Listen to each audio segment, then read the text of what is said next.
Hello friends, मैं Piyush Sahu apex IU classes में एक बार फिर आप सभी का स्वागत करता हूं। आज की क्लास में हम बात करेंगे वर्णमाला अक्षर ज्ञान की और जानेंगे कि कितने स्वर हैं, व्यंजन हैं और उनका संक्षिप्त अध्ययन करेंगे। यह आगामी होने वाली एसआई, हॉस्टल अधीक्षक और एडीओ की परीक्षा की दृष्टि से काफ़ी महत्वपूर्ण है। तो चलिए देखते हैं। देखिए, वर्णमाला अक्षर ज्ञान। सबसे पहले देख लेते हैं हम वर्ण। वर्ण किसको कहते हैं? तो वर्ण उस मूल ध्वनि को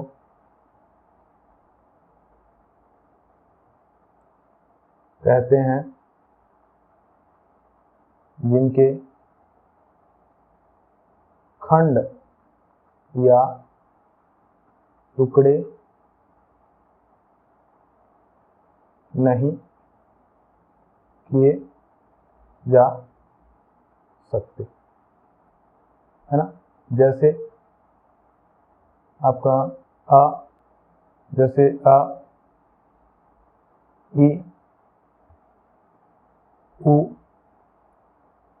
का, ख, ये आधा का है ना। ये भी आधा ख है। जब इसमें हलंत लगा होता है तो आधा होता है ना। यहाँ पे हम बड़े आ इसलिए नहीं ले रहे हैं क्योंकि जो आ होता है वो होता है आपका अ और अ से मिलकर बनता है, ठीक है। तो हमने क्या बोला है आपका, उसे खंड या टुकड़े नहीं हो सकते। जब आ लिखेंगे तो वो उसके टुकड़े हो रहे हैं, इसलिए हमने यहाँ पे क्या आ को नहीं लिया है ना। अब देखिए वर्णमाला। वर्णमाला किसे कहते हैं? तो वर्णों के व्यवस्थित समुदाय या समूह, वर्णों के व्यवस्थित समुदाय या समूह को वर्णमाला कहते हैं, है ना। मूलतः वर्णमाला में का 11 स्वर, 2 अयोगवाह और 33 व्यंजन, 4 संयुक्त व्यंजन और 2 विक्षिप्त व्यंजन। क्लियर है? इस तरह से टोटल वर्णमाला में टोटल 52 अक्षर होते हैं। अब देखिए वर्णों के भेद। तो 2 है आपका स्वर वर्ण और व्यंजन वर्ण, है ना। तो स्वर्ण वर्ण के 2 प्रकार हैं। क्या है आपका? मूल स्वर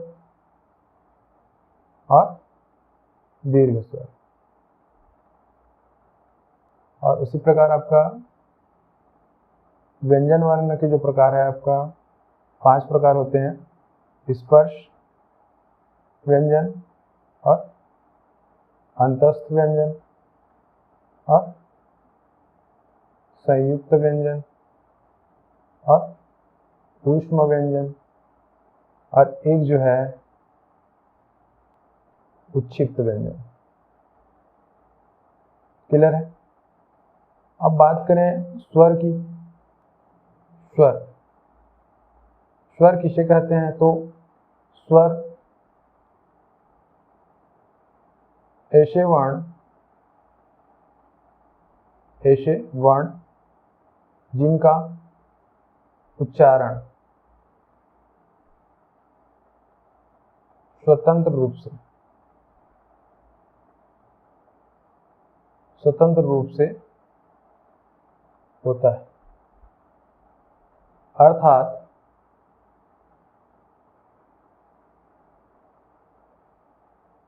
ऐसे वर्णों का उच्चारण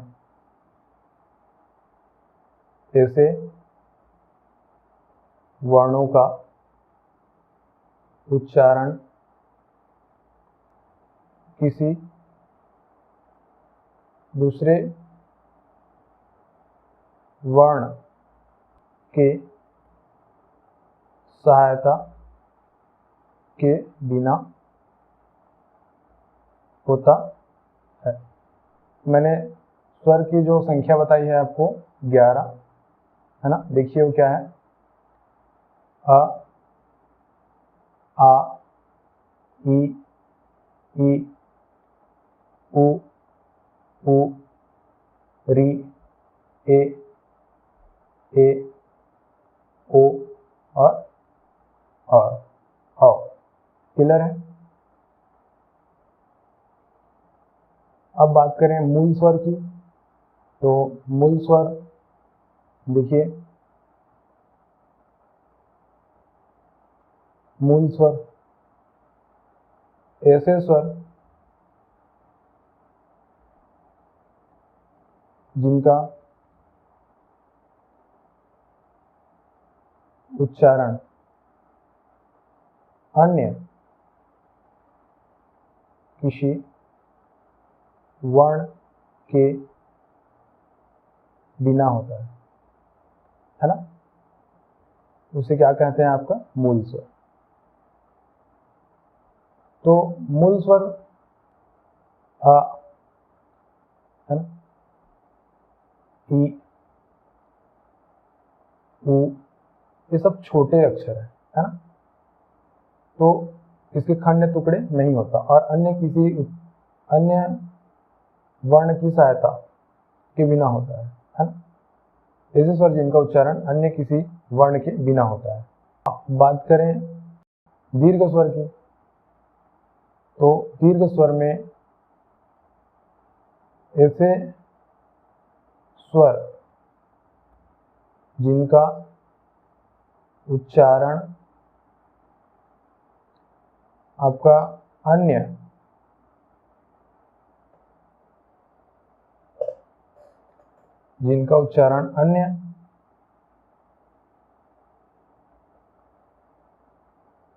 स्वरों की सहायता से होता है। उदाहरण, आ किससे मिलकर बनता है, आ और आ से, है ना। यहाँ पे मैंने कहा है कि अन्य स्वर की सहायता से होता है, यहाँ पे एक और स्वर लगाया है, क्लियर है, तब जाके क्या बना है आपका आ। इसी प्रकार बड़े ये जो है आपका ई और ई से मिलकर बना है ना। अन्य स्वर की सहायता लेनी पड़ी है। और उसी तरह आपका बड़े ऊ, तो ये जो है आपका ऊ प्लस ऊ से मिलकर बना है ना। तो जितने भी बड़े हैं, है ना, बड़े आ, बड़े ई, बड़े ऊ, है ना। जैसे कि दीर्घ, यहीं से आप समझ जाइए कि मतलब बड़ा वर्ण आ, बड़े ई, बड़े ऊ, है ना। ये शब्द क्या है आपका दीर्घ। इसके उदाहरण देखते हैं। दीर्घ स्वर, इसका उदाहरण है आ, आपका आ और आ से मिलकर बनता है। उसी प्रकार बड़ी ई, आपका ई प्लस ई से मिलकर बनता है। बड़े ऊ, आपका ऊ प्लस ऊ से मिलकर बनता है।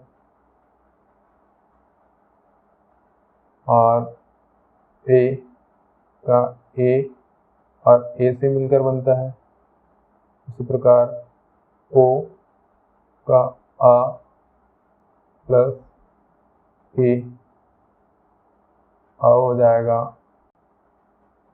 आ प्लस ओ मिलकर। देखिए दीर्घ स्वर में हमें अन्य स्वर की सहायता लेनी पड़ रही है, जैसे अ और अ मिलकर क्या बना है आपका आ। और दीर्घ का जो मतलब होता है आपका बड़ा। और देखिए इसमें सभी बड़े अक्षर हैं, जैसे आ, ई, उ, ए, ओ, औ, है ना। स्वरों की सहायता से बोले जाने वाले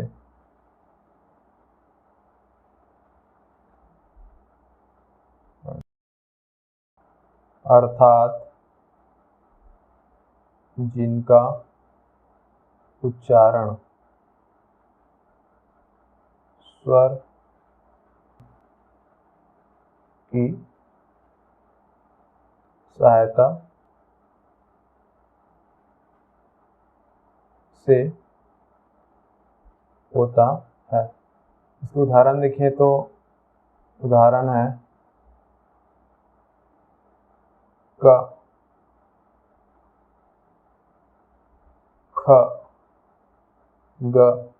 देखिए यहाँ पे मैंने कहा है कि सहायता से होता है, स्वर की सहायता से। तो देखिए क जो मिलकर, क किससे मिलकर बना है आपका, क और अ से। जब आप क का उच्चारण करेंगे तो आपके अंत में आपका अ आएगा, जैसे क। क्लियर है। देखिए इनका प्रकार, इसके प्रकार हैं आपका स्पर्श व्यंजन, हमने देखा है इससे पहले। और इसके अंतर्गत जो आता है आपका कचट तप, याद रखेंगे, क, च, ट, त और प, है ना। और इसके अंतर्गत जो आएगा आपका क, ख, ग, घ, ड़, है ना। और च वर्ग के अंतर्गत आता है च, ज, झ, ञ। उसी प्रकार ट, उसी प्रकार ट, ठ, ड, ढ, न, त, थ, द, ध, न, प, फ, ब, भ, म। क्लियर है। ये सारे क्या है आपका स्पर्श व्यंजन के अंतर्गत आता है ना। और एक और याद रखेंगे, पहले तो आपको इसको याद रखना है कचट तप, है ना। उसके बाद जो याद रखना है आपका कंता मूंद ओ। क्लियर है। क से आएगा क्या, कंठ, है ना। और ता से आएगा आपका तालव्य, और वहीं मुंह से आएगा आपका मूर्धन्य। क्लियर है। और द से आएगा आपका दंतव्य, और ओ से आएगा क्या, ओष्ठ। तो पहले तो आपको कचट तप याद रखना है, उसके बाद फिर कंता मूंदो, कंता मूंद ओ, है ना। कंठ, जब हम क ख ग ड़ का उच्चारण करते हैं तो आपका कंठ का ही उपयोग करते हैं। तो यहाँ पे उसको क्या नाम दिया है आपका, क वर्ग को कंठ, और च वर्ग को क्या दिया है आपका, तालव्य। जब तालु, है ना, जब हम उच्चारण करते हैं तो तालु का उपयोग करते हैं, जैसे च, छ, ज, है ना। उसी प्रकार मूर्धन्य में ट, ठ, ड, है ना। और दंतव्य में आपका त, थ, द। यहाँ पे क्या यूज हो रहा है, आप उच्चारण करके देखिए, दांत, दंतव्य में दांत का उपयोग हो रहा है, जैसे त, थ, द, है ना। उसी प्रकार प वर्ग में देखिए ओष्ठ नाम दिया गया है, तो उसका उच्चारण देखिए, प वर्ग में देखिए ओष्ठ नाम दिया गया है, मतलब जब आप प बोलोगे तो आपका जो लिप्स है वो प, फ, ब ऐसे हो रहा है, इसलिए उसको होठों से जो उच्चारण हो रहा है, इसलिए उसको क्या दिया गया है आपका, ओष्ठ, है ना। तो सभी वर्ग का जो नाम दिया गया है उनके उच्चारण को के अनुसार रखा गया है ना।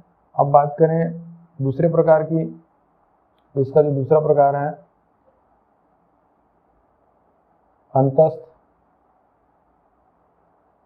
इसके अंतर्गत आएगा आपका य, र, ल, व, और ये दूसरा और अब आएगा क्या, तीसरा ऊष्म। ऊष्म के अंतर्गत आता है आपका स और ह, है ना। आपको प्रश्न में पूछा जाएगा कि ऐसे वर्ण दिए रहेंगे और आपको पूछा जाएगा अंतस्थ वर्ण कौन सा है और ऊष्म वर्ण कौन सा है ना। अब देखिए चौथा जो है संयुक्त,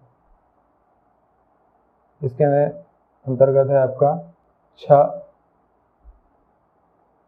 त्र, ज्ञ और स्त्र, क्लियर है।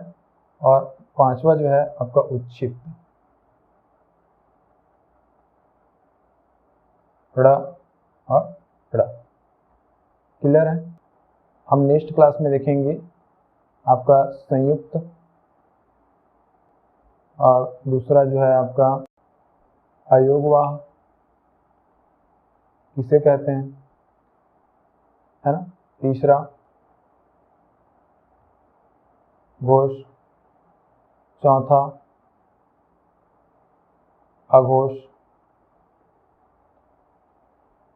पांचवा अल्पप्राण,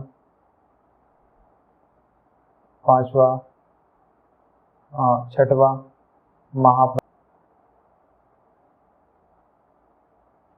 है ना। और देखेंगे स्वर व्यंजन के वर्णों का विस्तृत अध्ययन, प्रतियोगिता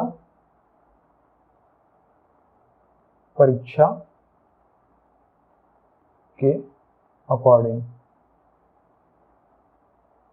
क्लियर है। मिलते हैं नेक्स्ट वीडियो में। यदि आपने हमारे चैनल को अभी तक सब्सक्राइब नहीं किया है तो सब्सक्राइब कीजिए, बेल आइकन को प्रेस कर ऑल पर सेट कीजिए ताकि जब भी चैनल पर वीडियो आए उसकी जानकारी सबसे पहले आपको हो सके।